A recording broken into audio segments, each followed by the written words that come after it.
ሰላም እንዴት ናችሁ? የኢትዮ ለርነርስ ቤተሰቦች በዛሬው ቪዲዮ የምንመለከተው በእናንተ ጥያቄ መሰረት የወርልድ ዋር ዋን እና የወርልድ ዋር ቱን ቪዲዮ ነው። ታዲያ በዚህ ቪዲዮ ጊዜው አጭር ስለሆነ ጊዜው ስለደረሰ የምንሰራው ምንድን ነው? እስከዛሬ ጥያቄዎቹ የወጡትን ጥያቄዎችና ጥያቄዎቹን በመስራት በደንብ የተብራራ ታሪካዊ ማብራሪያ ያለው መልሶችን ነው የምንመለከተው። እንግዲህ ይቅርታ ጠይቃለሁ ሙሉ ቪዲዮ ሰርቼ ታሪኩን መልቀቅ ስላልቻልኩ ያው ከጊዜው ካለው ጊዜ እጥረት ነው። ስለዚህ ይህን ቪዲዮ እንደምትወዱት አልጠራጠርም። ይህን ቪዲዮ ላይክ፣ ሼር እና ሰብስክራይብ እያደረጋችሁ ጀምሩ። ወደ ቪዲዮ እንሂድ። የመጀመሪያው ጥያቄ what was the immediate cause for the outbreak of the first world war ይላል። ይህ ጥያቄ ብዙ ጊዜ በተደጋጋሚ የሚመጣ ጥያቄ ነው። በደንብ መረዳት ያለባችሁ ጥያቄ ነው። ምንድን ነው እያለ ያለው? የመጀመሪያው ዓለም ጦርነት እንዲከሰት ኢሚዲየት ኮዝ የሚባለው ምንድን ነው? ለዚህ ትክክለኛው መልስ ቢ ዘ አሳሲኔሽን ኦፍ አርችዱክ ፍራንስ ፈርዲናንድ ነው። አሳሲኔሽን ማለት ግድያ ነው። አርችዱክ ፍራንስ ፈርዲናንድ ማን ነው? መጀመሪያ አርችዱክ ፍራንስ ፈርዲናንድ ማለት የአውስትሮ ሃንጋሪ ፕሪንስ የነበረ አልጋ ወራሽ የነበረ ሰው ነበረ። ታዲያ ይህ ልዑል በሴሬቮ ከተማ ላይ ለጉብኝት ይሄዳል። ይህ ሴሬቮ ከተማ በቦዝኒያ የሚባል ሀገር ውስጥ የሚገኝ ሲሆን ይሄ ሀገር እና ከተማው በአውስትሮ ሃንጋሪያን ቁጥጥር ስር የዋለ በቀኝ ግዛት ውስጥ የነበሩ የሀገሩና የህዝቦች ስብስብ ነበረ። የነዚህ ህዝቦች ባህላቸው፣ መሰረታቸው፣ ቋንቋቸው የሚመሳሰለው የሚቀራረበው አንድ የሆነው ከሰርቢያ ሀገር ጋር ነበረ።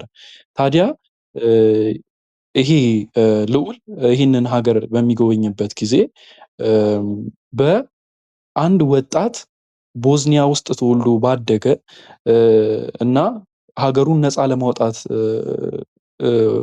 ከነበረው ቁርጠኝነት በዚህ ወጣት ግድያ ይደርስበታል ማለት ነው። ይህ ወጣት ጋቭሪሎ ፕሪንሲፕ ይባላል። ስለዚህ ይህ ልዑል በዚህ ጋቭሪሎ ፕሪንሲፕ በሚባል ወጣት ይገደላል ማለት ነው ከነ ባለቤቱ። ታዲያ በዚህ ጊዜ አውስትሮ ሃንጋሪ በጣም ትቆጣና ጦርነት ሰርቢያ ላይ ታውጃለች። ታዲያ ይሄ ነው ምክንያት የሆነው። ሰርቢያ ላይ ስታውጅ ሰርቢያን ደግሞ ሩሲያ ልትደግፋት ትመጣለች። ሰርቢያን ሩሲያ ስትደግፍ አውስትሮ ሃንጋሪን ደግሞ ጀርመኒ ትደግፋታለች። ታዲያ እንደዚህ እየተባለ የኢሮፕ ሀገሮች ሁላ ወደ ጦርነት ውስጥ ሊገቡ ቻሉ። ብሪቴንም ፍራንስም ወደዚህ ጦርነት ሊቀላቀሉ ቻሉ ማለት ነው። ስለዚህ ለመጀመሪያው ያለን ጦርነት መነሳት ምክንያት ዋነኛው የሆነው የዚህ ልዑል መገደል አሳሲኔሽን ነው ማለት ነው። ስለዚህ ትክክለኛው መልስ ቢ ነው። ሁለተኛ ጥያቄ when did the first world war officially came to an end ይላል። ይሄ ደግሞ የመጀመሪያው የዓለም ጦርነት የተጠናቀቀበት ጊዜ ነው የጠየቀው። ስለዚህ አሁን እዚህ ጋር ማወቅ ያለባችሁ ይህን ጥያቄ ብቻ መያዝ ሳይሆን የመጀመሪያውም ሁለተኛውም የዓለም ጦርነት መቼ ተጀምሮ መቼ ያለቀ የሚለው መጀመሪያውንም መጨረሻውም ዓመተ ምህረት ሁለቱንም ማወቅ አለባችሁ። አሁን እዚህ ጋር ይሄ ጥያቄ ስለመጣ በእናንተ ደግሞ ሌላ አይነት ጥያቄ ደግሞ ሊመጣ ይችላል። መቼ ነው የጀመረው ሊሆን ይችላል። የሁለተኛው ዓለም ጦርነት ብሎ ሊጠይቅ ይችላል። ስለዚህ ሁሉንም መያዝ አለባችሁ። ስለዚህ ይህንን አስተውሉ። የመጀመሪያው ዓለም ጦርነት የጀመረው በ1914 ነው፣ የተጠናቀቀው በ1918 ነው። የሁለተኛው የዓለም ጦርነት ደግሞ የጀመረው በ1939 ነው፣ ያለቀው ደግሞ በ1945 ነው። ይህንን አስተውሉ። ስለዚህ የዚህ ጥያቄ መልስ ቢ ነው ማለት ነው። ሶስተኛ which two opposing military blocks were involved in World War I ይላል። እዚህ ጋር ብሎክስ ማለት በጥቅም የተሳሰሩ ቡድኖች ማለት ነው። ስለዚህ ወርልድ ዋር ዋን ላይ እነዚህ ቡድኖች ሁለቱ ቡድኖች ተቃራኒ የሆኑ ሲጋጩ የነበሩ ቡድኖች እነማን ናቸው ነው። ኤ the Axis power and the allied power ይላል። ይሄ የሰከንድ ወርልድ ዋር ላይ ተቃራኒ የሆኑ ቡድኖቹ ናቸው። ስለዚህ ይሄ አይደለም። ቢ ሴንትራል ፓወር ኤንድ አላይድ ፓወር ይላል። ይሄ ትክክል ነው። ሴንትራል ፓወር የምንላቸው እነ ጀርመኒ፣ አውስትሮ ሃንጋሪ እና ኢታሊ ናቸው። አላይድ ፓወር የምንላቸው ደግሞ እነ ጀርመን፣ ብሪቴን፣ ፍራንስ እነዚህ ናቸው ማለት ነው። ስለዚህ ትክክለኛው ይሄኛው ነው። ሲም ትሪፕል ኢንታንት እና አክሲስ ፓወር ይላል እዚህ ጋር። ትሪፕል ኢንታንት ልክ ነው የመጀመሪያው ነበር፣ ግን አክሲስ ፓወር የሁለተኛው ወርልድ ዋር ላይ የነበሩ ቡድኖች መጠሪያ ስም ነው። ይሄም አይደለም። ዲ ጭራሽ አይሆንም። ዘ ሊግ ኦፍ ኔሽን ኢን ዘ ሴንትራል ነው የሚለው። ስለዚህ ትክክለኛው መልስ ቢ ነው። አመንግ ዘ ፎሎዊንግ ዊች ዋን ኢዝ ኖት ማጀር ኮዝ ፎር ዘ ፈርስት ወርልድ ዋር 1914 ቱ 1918 ይላል። ኤ ናሽናሊዝም፣ ቢ ኢምፔሪያሊዝም፣ ሲ አሊያንስ ፎርሜሽን፣ ዲ ቶታሊቴሪያኒዝም። ለዚህ ትክክለኛው መልስ ዲ ቶታሊቴሪያኒዝም ነው። እንግዲህ የመጀመሪያው ወርልድ ዋር ኮዞች ብሎ መጽሐፋችሁም እንዳስቀመጠው ናሽናሊዝም፣ ኢምፔሪያሊዝም፣ አሊያንስ ፎርሜሽን እና ሚሊታሪዝም እነዚህ አራቱ ማጆር ኮዝስ ተብለው የተጠቀሱት የተዘረዘሩት ናቸው። ነገር ግን ቶታሊቴሪያኒዝም የሁለተኛው የዓለም ጦርነት ምልክት ነው። ቶታሊቴሪያኒዝም ምን ማለት ነው? አንድ መንግስት የግሉንም ሆነ የፐብሊኩን ነገር ሁሉንም ነገር እኔ ነኝ የምቆጣጠረው፣ እኔ ነኝ የምገዛው፣ እኔ ነኝ የምመራው ሲል የሚፈጠር የአገዛዝ አይነት ነው። ስለዚህ ይሄ ቶታሊቴሪያኒዝም በፋሽስት እና በሂትለር ይደረግ የነበረ የአገዛዝ አይነት ነው። ይሄ ደግሞ በሁለተኛው የዓለም ጦርነት የተከሰተ ነገር ነው ማለት ነው። ስለዚህ ለዚህ ትክክለኛው መልስ ዲ ነው ማለት ነው።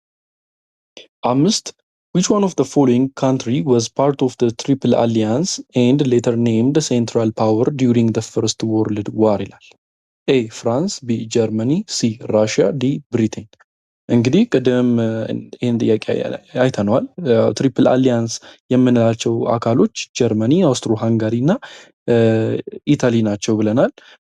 ትሪፕል ኢንታንት ወይም ደግሞ አላይድ ፓወር የሚባሉት ደግሞ ብሪቴን፣ ፍራንስ እና ራሽያ ናቸው። ስለዚህ ለዚህ ትክክለኛው መልስ ቢ ጀርመኒ ነው ማለት ነው። which one of the following is the immediate cause of the second world war ይላል። ይሄ ደግሞ ልክ እንደ መጀመሪያው ጥያቄ የሁለተኛው የዓለም ጦርነት ኢሚዲየት ኮዙ ምንድን ነው ነው። ይህንንም ጥያቄ በደንብ መረዳት አለባችሁ። ለዚህ ትክክለኛው መልስ ጀርመን ትሩፕስ ኢንቬድ ፖላንድ ነው። ጀርመኖች ፖላንዶችን ያጠቁበት ነው ማለት ነው። ለምንድን ነው ጀርመኖች ፖላንድን ሊያጠቁ የቻሉት? ለዚህ ምክንያት የሚሆነው መለስ እንበልና ወደ ወርልድ ዋን ጋር መጨረሻው ጋር እንምጣ። የወርልድ ዋን ጋር ጀርመን ጦርነቱን ትሸነፋለች እና ዩኤስኤ፣ ብሪቴን፣ ፍራንስ እነዚህ ሀገሮች ከተሸነፈችው ጀርመን ጋር ስምምነት ያደርጋሉ። ይሄ ስምምነት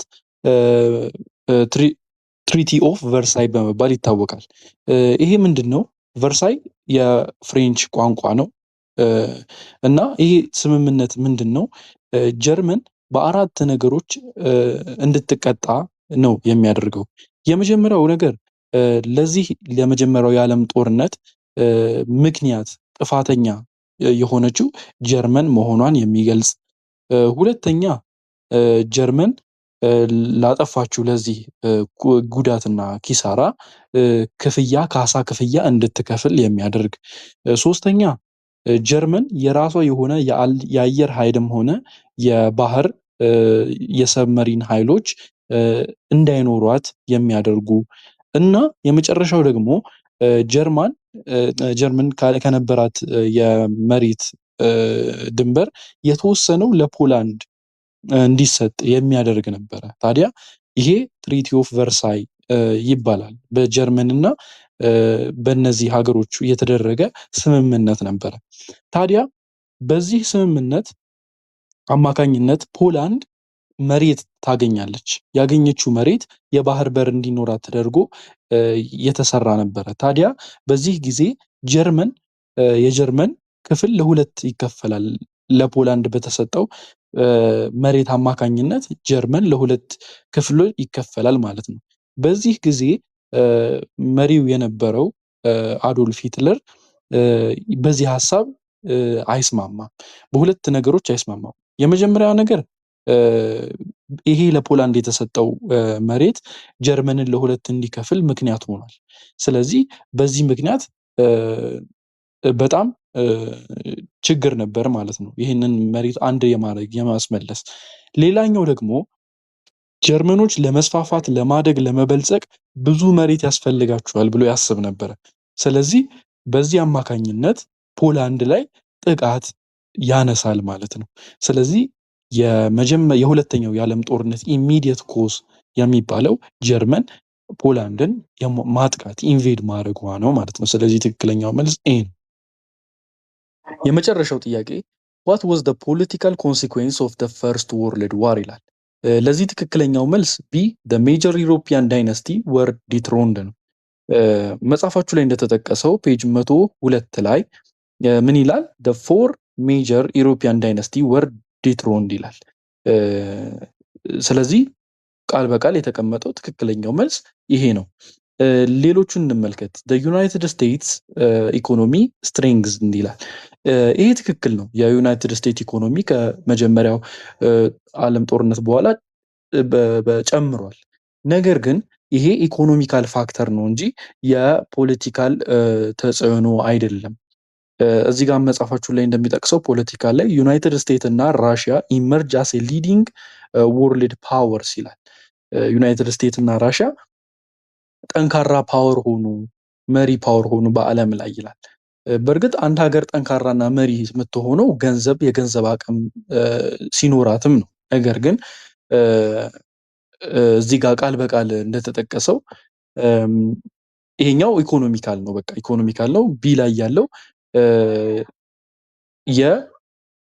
የፖለቲካል ኮንሲኩዌንስ ነው ማለት ነው። ስለዚህ ትክክለኛው መልስ ቢ ነው። ሲ ሊሆን አይችልም። ዲ ግን the lowering of living standard of Europe ስታንዳርዱ ሎወር አረገ ይላል የኢሮፒያን። ይህ ትክክል ነው። ነገር ግን ይሄም ኢኮኖሚካል ፋክተር ነው እንጂ ፖለቲካል አይደለም። የፖለቲካዊ ተጽዕኖ አይደለም። ወርዷል የኢሮፒያን ፒፕል ሊቪንግ ስታንዳርድ። አዎ ኢኮኖሚያቸውም ወርዷል። ነገር ግን ምክንያቱ ያ አይደለም ማለት ነው። ኢኮኖሚካል ነው እንጂ ፖለቲካል አይደለም። ስለዚህ ትክክለኛው ቢ ነው። እንግዲህ የዛሬው ቪዲዮ ይህንን ይመስል ነበረ። 8ኛ ክፍሎች ሐሙስና አርብ ማለትም ነገ እና ከነገ ወዲያ ሚኒስትሪ ፈተና እንደምትጀምሩ ሰምቻለሁ። መልካም ፈተና እንዲሆንላችሁ እመኛለሁ። ተረጋግታችሁ ሳትደነግጡ፣ ምንም የምታውቁትን ለመፈተን ነው እንጂ ምንም አዲስ ነገር የለውም። በመረጋጋት ካጠናችሁ ውስጥ ደግሞ ውጪ የሚመጣ ነገር የለም። ያጠናችሁት እስካሁን ይበቃል። ተረጋግታችሁ በአግባቡ ሳትደነግጡ ሳትፈሩ ምንም የሚመጣ ነገር ስለሌለ በመረጋጋት ፈተናውን ስሩ። እንግዲህ መልካም ፈተና እንደሚሆንላችሁ አልጠራጠርም። መልካም ፈተና እንዲሆንላችሁ እየተመኘው እስካሁን ከኔ ጋር ስለቆያችሁ እያመሰገንኩ ቸር ሰንብቱ።